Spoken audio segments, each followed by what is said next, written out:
இயேசு ஜீவிக்கிறார். சுவிசேஷ ஊழியம் வழங்கும் ஜீவ வார்த்தைகள்.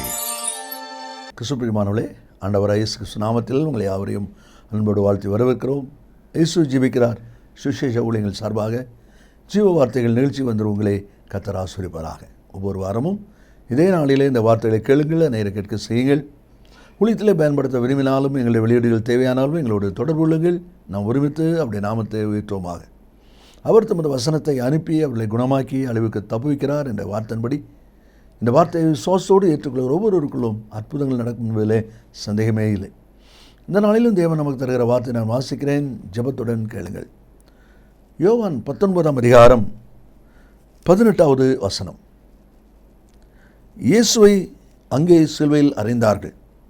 அவரோடு கூட வேறு 2 பேரை 2 பக்கங்களிலும் இயேசுவை நடுவிலுமாக சிலுவையில் அறைந்தார்கள். இயேசுவை நடுவிலுமாக சிலுவையில் அறைந்தார்கள். இந்த வார்த்தை கேட்கிற அன்பு நேச பிள்ளைகளே, ஒருவேளை இந்த வார்த்தை நீங்கள் வாசிக்க கேட்ட உடனே சிலுவை தியான நாட்களை குறித்த வார்த்தை இன்றைக்கு சொல்லுகிறார்களே என்று கூட நீங்கள் நினைக்கலாம். இதில் இன்றைக்கி கர்த்தர் ஒரு காரியத்தை நமக்கு கற்றுக் கொடுக்க விரும்புகிறார். என்ன சொல்லப்பட்டிருக்கிறது? 2 பக்கங்களிலும் 2 கள்ளர்கள், நடுவிலே இயேசு சிலுவையிலே தொங்குகிறார் என்கிற அந்த அனுபவத்தை நாம் பார்க்கிறோம். இந்த கள்ளர்கள் என்றைக்கு தண்டனைக்கு உட்பட்டுள்ளாக இருந்தார்களோ, என்றைக்கோ தண்டிக்கப்பட வேண்டியவர்கள். ஆனால் ஏன் இயேசு சிலுவையில் அறையப்படுகிற அன்றைக்கு அவர்கள் கொண்டு வரப்பட வேண்டும்? அது மிக முக்கியமான காரியம். இது தானாய் தற்செயலாய் நடக்கிற காரியம் அல்ல. தேவனுடைய சித்தம், தேவனுடைய திட்டம். 2 பக்கங்களில் 2 பேர், நடுவிலே சிலுவையிலே இயேசு அறையப்படுகிற அனுபவம் தேவனுடைய ஒரு திட்டம் என்பதை நாம் மறந்து போகக்கூடாது. பொதுவாக இந்த கள்ளர்கள் 2 பக்கம் இருப்பதை குறித்து ஏசாயா புஸ்தகம் 53வது அதிகாரம் 12வது வசனத்தில் நான் வாசிக்கும் போது, அக்கிரமக்காரர் ஒருவராக எண்ணப்பட்டார் என்கிற வாக்கியத்தின் நிறைவேறுதல் என்பது உண்மையான ஒரு அனுபவம். அதோடு மாத்திரமல்ல, அந்த நடு சிலுவையிலே ஆண்டவர் அறையப்பட்டிருக்கிறார் என்பது மிக முக்கியமான ஒரு காரியம். ஏனென்றால் வேத புஸ்தகத்திலே நான் வாசிக்கும்போது, பிதாவாகிய தேவன் தம்முடைய குமாரன் இயேசுவுக்கு கொடுத்திருக்கிற ஸ்தானமே நடு என்பது. அநேக பகுதியில் இதை நான் வாசிக்கிறோம். லூக்கா சுவிசேஷம் 2ஆம் அதிகாரம் 46வது வசனத்தை நான் வாசிக்கும்போது, இயேசு தேவாலயத்தில் போதகர் நடுவில் உட்கார்ந்திருந்தார். பண்டிகை முடிந்து எல்லாரும் திரும்பி போனாங்க. இயேசு கூட இருப்பார்னு பெற்றோர் நினைச்சாங்க. இல்லை, திரும்பி வந்து அவங்க பார்க்குறாங்க, இங்கே போதகர் நடுவில் அவர் இருந்து கொண்டிருக்கிறார், அவர்களுக்கு மத்தியிலே அவர் இருக்கிறார் என்கிற அந்த வார்த்தை பார்க்கிறோம். மத்தேயு 18ஆம் அதிகாரம் 20ஆம் வசனத்தை நான் வாசிக்கும்போது, நீங்கள் உலகமெங்கும் புறப்பட்டு போய் சீஷராக்கி பிதா குமாரன் பரிசுத்தாவின் நாமத்தினால் அவர்கள் ஞானஸ்நானம் கொடுங்க. பிதா குமாரன் பரிசுத்தாவின் நாமத்தினால் பாருங்கள், திரித்துவத்தில் நடு பகுதி தான் ஆண்டவர் இயேசுவுக்கு கொடுக்கப்பட்டிருக்கிறதை நாம் அதில் பார்க்கிறோம். அங்கே அந்த வார்த்தை இருக்கிறதை நாம் பார்க்கிறோம். மத்தேயு சுவிசேஷம் 18ஆம் அதிகாரம் 20வது வசனத்தை நீங்கள் வாசிப்பீர்களானால், 2 பேராவது 3 பேராவது என் நாமத்தினாலே எங்கே கூடுவீர்களோ அங்கே அவர்கள் நடுவில் இருக்கிறேன் என்று சொல்லியிருக்கிறார். அப்படியானால் கூடுகிற ஜனங்கள் மத்தியிலே ஆண்டவர் இருக்கிறார் என்று பார்க்கிறோம். சகரியா 2ஆம் அதிகாரம் 10வது வசனத்தை நான் வாசிக்கும்போது, இதோ நான் வந்து உன் நடுவில் வாசம் பண்ணுவேன் என்று சொல்கிறார். செப்பனியா 3ஆம் அதிகாரம் 17 வாசிக்கும்போது, உன் தேவனாய் கர்த்தர் உன் நடுவில் இருக்கிறார். இந்த வார்த்தைகளெல்லாம் எதற்கு சொல்லப்படுகிறது?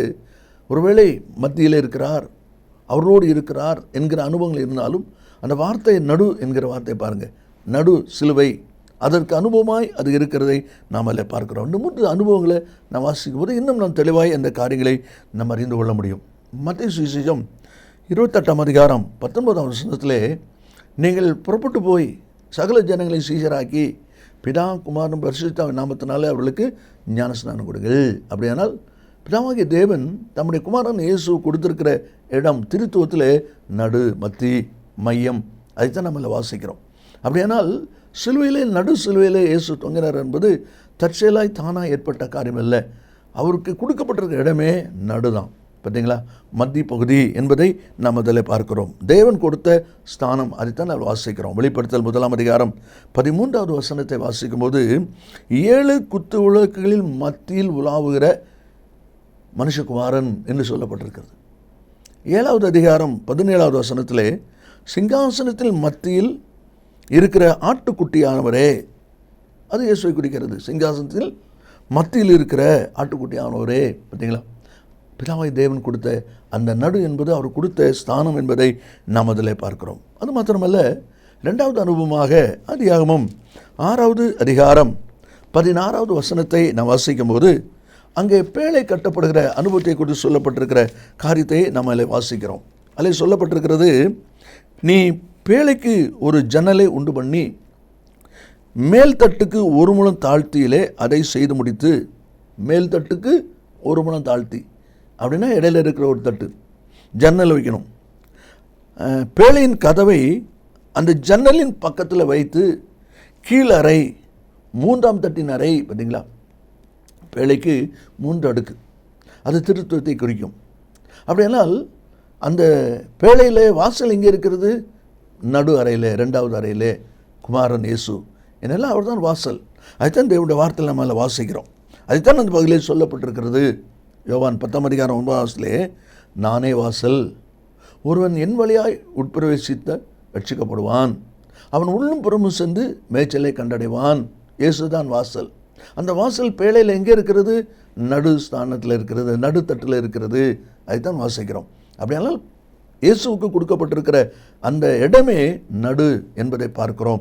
அதுதான் இந்த எழுத்திலே சொல்லப்பட்டிருக்கு, நானே வழியும் சத்தியமும் ஜீவனுமாக இருக்கிறேன் என்று சொல்லி ஆண்டவர் சொல்வதையும் நாம் அதில் பார்க்கிறோம். அப்படியானால் அன்பு நேச பிள்ளைகளே, இந்த வசனத்தின் அனுபவத்தில் இந்த சிலுவையின் மையப்பகுதி, நடுப்பகுதி கொடுக்கப்பட்டிருக்குன்னு சொன்னால் அது தானாய் தற்செயலாய் நடந்த ஒரு சம்பவம் அல்ல, தேவனுடைய வார்த்தையின்படி உண்மை சம்பவம் என்பதை நாம் மறந்து போகக்கூடாது.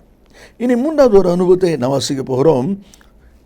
எபிரேயர் புஸ்தகத்தில் 8வது அதிகாரம் 6வது வசனத்தை நாம் வாசிப்போமானால் அங்கே விதமாக நாம் வாசிக்கிறோம். எபிரேயர் 8ஆம் அதிகாரம் 6ஆம் வசனம், இவரோ விசேஷித்த வாக்குத்தத்தங்களின் பேரில் ஸ்தாபிக்கப்பட்ட விசேஷித்த உடன்படிக்கைக்கு எப்படி மத்தியஸ்தராக இருக்கிறாரோ அப்படியே முக்கியமான ஆசாரிய ஊழியத்தையும் பெற்றிருக்கிறார். முக்கியமான ஆசாரிய ஊழியத்தையும் பெற்றிருக்கிறார். முக்கியமான, அதாவது முதன்மையான. நிறைய கவனிகள் பொதுவாக கேம்ஸ் விளையாடுறாங்க, ஆசியன் கேம்ஸ் இப்படி பார்க்குறோம், இல்லை நம்ம ஸ்கூல்ஸில் ஸ்போர்ட்ஸ் பார்க்குறோம். அந்த கேம்ஸ் ஸ்போர்ட்ஸ் முடிஞ்ச உடனே பரிசு கொடுக்கக்கூடிய நிலை வருகிறது. அந்த பரிசு எப்படி கொடுக்குறாங்க யோசிச்சு பாருங்க. முதல் பரிசு, 2ஆம் பரிசு, 3ஆம் பரிசு, 3 பரிசு வச்சுருப்பாங்க. இப்போ 3 பேர் நிற்பாங்க. முதல் பரிசு எங்கே நிற்பாங்க? நடுவில் நிற்கிறவர் தான் முதல் பரிசுக்குரியவர். பார்த்தீங்களா? 3 சிலுவையில் இயேசு நடு சிலுவை அப்படின்னு சொன்னால் முதல் பரிசு முதன்மைக்குரியவர் இயேசு. அதைத்தான் நம்மளை வாசிக்கிறோம்.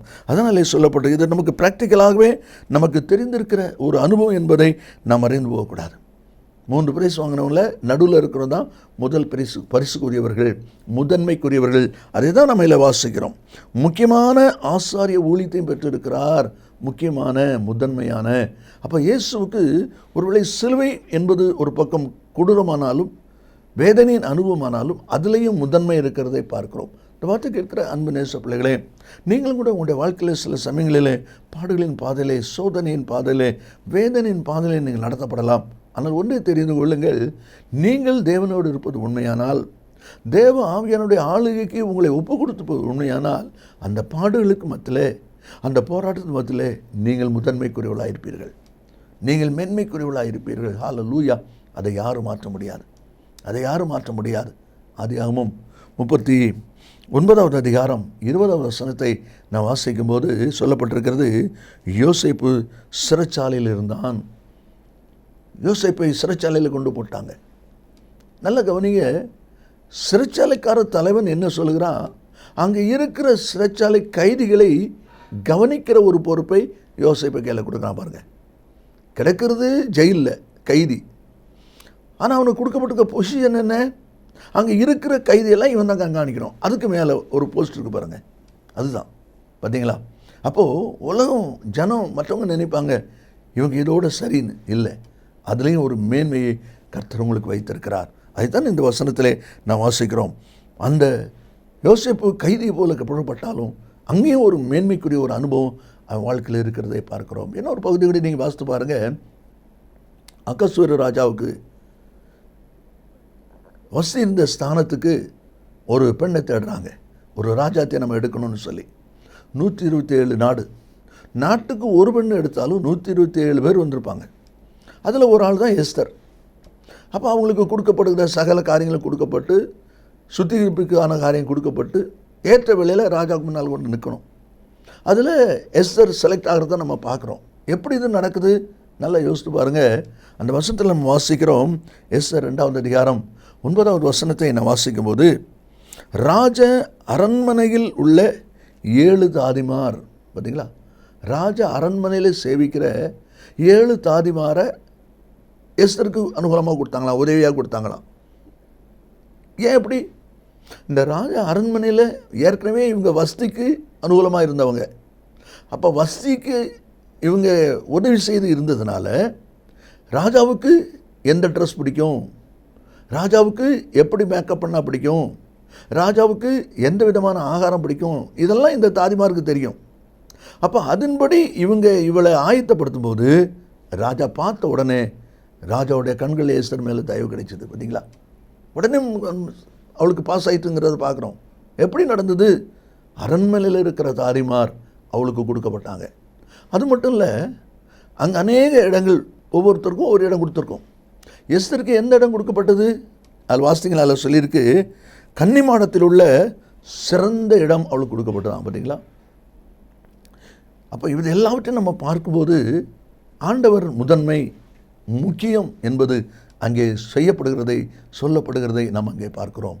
அதுதான் இது சொல்லப்பட்டிருக்கிறது.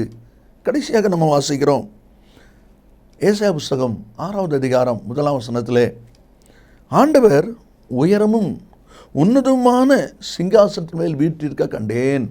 ஆண்டவர் உயரமும் உன்னதமான சிங்காசனத்தின் மேல் வீற்றிருக்க கண்டேன் என்று சொல்லி தீர்க்கதரிசி சொல்வதை நம்ம அதில் பார்க்கிறோம். இது மூன்றாவது அனுபவம் என்ன? அதே பரிசு கொடுக்குற அனுபவத்தை நீங்கள் பாருங்கள். 3 பேர் நிற்கிறாங்க.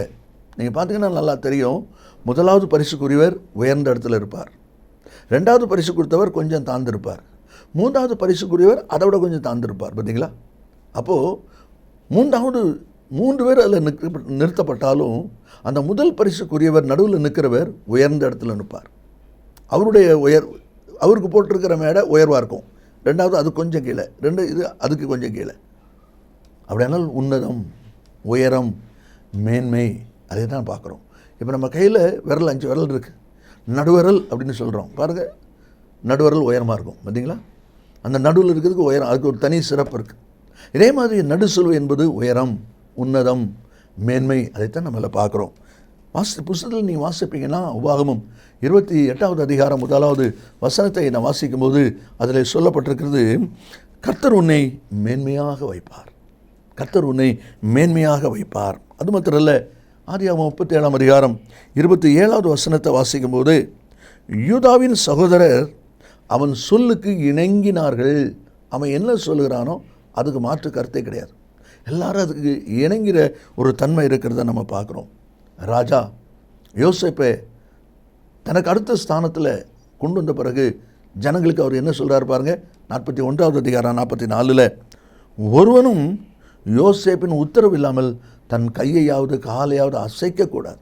பார்த்தீங்களா, யோசேப்பு எகிப்துக்கு எப்படி வந்தான்? அடிமையாக வந்தான், விலைக்கு விற்கப்படுகிற நிலைமையில் வந்தான், செய்யாத தப்புக்கு குற்றவாளியில் ஜெயிலில் கொண்டு போடப்பட்டான். ஆனால் இன்றைக்கி அவனுடைய நிலைமை யோசித்து பாருங்கள். ராஜாவுக்கு அடுத்த ஸ்தானம், உயரம், உன்னதம். பார்த்தீங்களா, அவன் சொல்கிறதுக்கு மாறி யாரும் கையை காலம் செய்யக்கூடாதான். அவ்வளோ ஒரு வல்லமையும் பராக்கிரமும் அந்த யோசேப்பு கொடுக்கப்பட்டிருக்கிறதை நாம் அதில் பார்க்குறோம். ஒருவேளை உங்களுடைய வாழ்க்கையில் கூட அடிமைத்தன வாழ்க்கையும் காயம் வேதனை இந்த வாழ்க்கை இருக்குன்னு நினைக்கிறீங்களா? நீங்களும் ஒரு நாள் தேவனால் உயர்த்தப்படுவீர்கள். சிலுவையிலே, நடு சிலுவையில் உயர்த்தப்பட்ட இயேசுவின் ஆசீர்வாதம் உங்களுடைய வாழ்க்கையில் உண்டாகும்போது அந்த மேன்மை நீங்கள் பார்க்கக்கூடும். அதை தான் தானியேல் புத்தகத்திலையும் 2ஆம் அதிகாரம் 48ஆம் வசனத்தில் அங்கே இருக்கிற சகல ஞானிகளுக்கும் சாஸ்திரிகளுக்கும் சொல்ல முடியாத ஒரு அர்த்தத்தை, சொப்பனத்துக்குரிய அர்த்தத்தை அவன் சொன்னபோது ராஜா அவனை என்ன செய்கிறார் பாருங்கள். ராஜா தானியேலை பெரியவனாக்கி சகல ஞானிகளின் மேலும் பிரதான அதிகாரியாகவும் நியமித்தான். இவ்வளோ ஒரு மேன்மை வருது, இவ்வளோ ஒரு உயர்வு வருது. அதுதான் நம்மளை வாசிக்கிறோம். அப்படியானால் 2 பக்கம் 2 கள்ளர், நடு சிலுவை. இதை எதை குறிக்கிறது?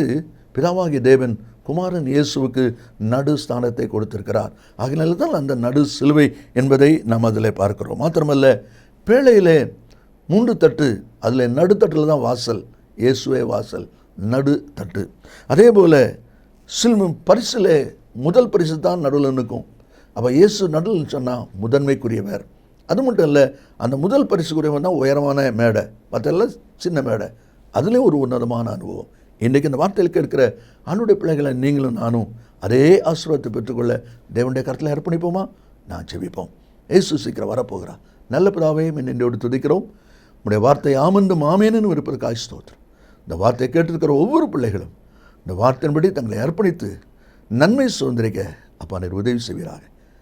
இயேசுவின் நாமத்தில் பிதாவே, ஆமென், ஆமென். கர்த்தர் ஆசீர்வதிப்பாராக. ஆமென். மேலும் விவரங்களுக்கும் உங்கள் ஜெப தேவைகளுக்கும் நீங்கள் எங்களோடு தொடர்பு கொள்ள வேண்டிய முகவரி: ஜீசஸ் லிவ்ஸ் காஸ்பல் மினிஸ்ட்ரீஸ், சகோதரர் John M Jeyaraj, 123A Dohnavur road, Mavadi, Nellai மாவட்டம், தென்னிந்தியா 627107. செல்போன் 9443113292.